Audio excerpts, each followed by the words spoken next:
Bonjour et bienvenue dans cette cinquième vidéo de la série Prévoir l'état final d'un système chimique consacrée à la force des acides et des bases et à l'état final. On a déjà vu qu'une transformation acide-base se caractérise par un échange d'ions hydrogène H+, appelé aussi proton. Un acide et sa base conjuguée sont reliés par la demi-équation suivante, que l'on peut écrire encore avec HA, avec A qui représente le reste de la molécule, juste pour mettre en avant le H qui va être libéré. Alors ça reste une notation, hein, tous les acides ne sont pas forcément une molécule, ça peut être aussi des ions. On va s'intéresser ici à la réaction d'un acide ou d'une base avec l'eau, que l'on va donc écrire pour l'acide ou, entre parenthèses, pour la base. On met ici une double flèche car on ne va pas préjuger, pour l'instant, de l'aspect total ou non de la transformation. Il existe, comme pour les autres réactions, une constante d'équilibre pour la réaction de l'acide. On va l'appeler ici constante d'acidité et elle va s'écrire A- fois H3O+, donc les concentrations à l'équilibre, sur la concentration de HA à l'équilibre.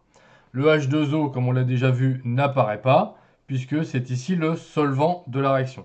On peut aussi l'écrire pour un acide particulier qui est l'eau. La réaction est celle-ci, avec H2O une fois comme un acide et une fois comme une base. On a vu que c'est un composé amphotère. Cette réaction que l'on appelle autoprotolyse de l'eau, qui va aussi expliquer par exemple l'existence d'une conductivité pour l'eau pure, elle va nous permettre d'écrire ce qu'on appelle le produit ionique de l'eau, qui est donc la constante d'acidité pour l'eau.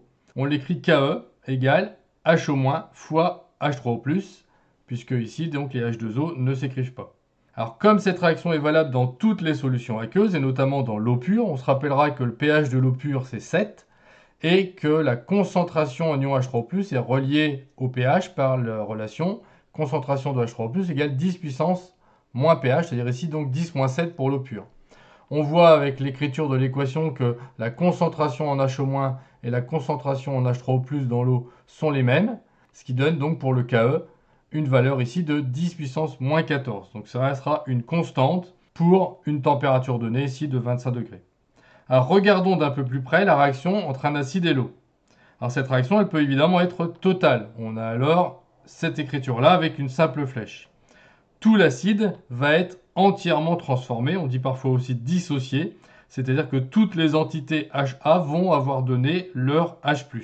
On aura donc à l'état final plus de HA et des concentrations en A- et H3O+ qui seront égales et qui vont être égales à C, qui sera la concentration apportée en acide au départ. Quand on a une réaction totale, l'acide est un acide fort.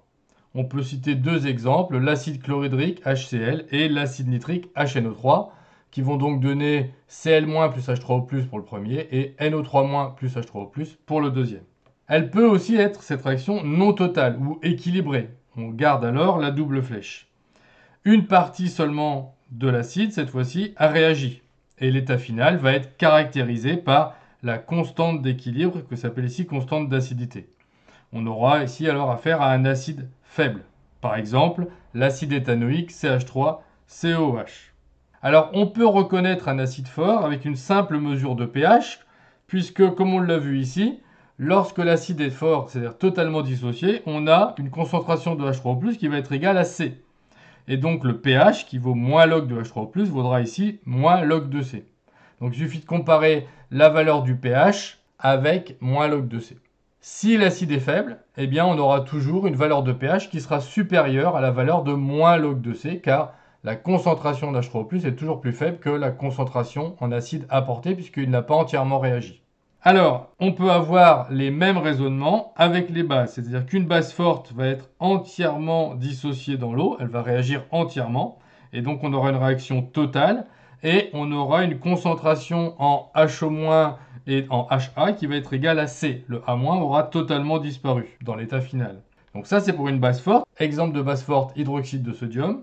Pour une base faible, on va avoir une réaction qui va être non totale, donc équilibrée, et une partie seulement de la base aura réagi, et l'état final va être caractérisé par la constante d'équilibre. On donne comme exemple l'ammoniac, par exemple NH3. Donc comme pour un acide, on va pouvoir très facilement déterminer si une base est forte ou pas avec une mesure de pH, puisque lorsque la base est forte, on a la concentration en ion hydroxyde HO- qui vaut C, Et donc, la concentration en ion H3O+, d'après le produit ionique de l'eau, va valoir 10-14 sur C. Et avec la relation du pH, on aura pH égale 14 plus log de C. Donc si la mesure de pH donne une valeur qui est égale à 14 plus log de C, alors la base est forte. Si la base est faible, alors on aura un pH qui sera inférieur à 14 plus log de C. Alors on va revenir aux acides faibles et on va regarder maintenant comment on peut déterminer l'état final. Dressons un tableau d'avancement pour la réaction entre l'acide et l'eau. On va prendre un volume V de solution, de concentration apportée, petit c. La quantité de matière de HA est donc C fois V. L'eau ici va être en excès, on va mettre une petite étoile et on la gardera jusqu'à la fin du tableau.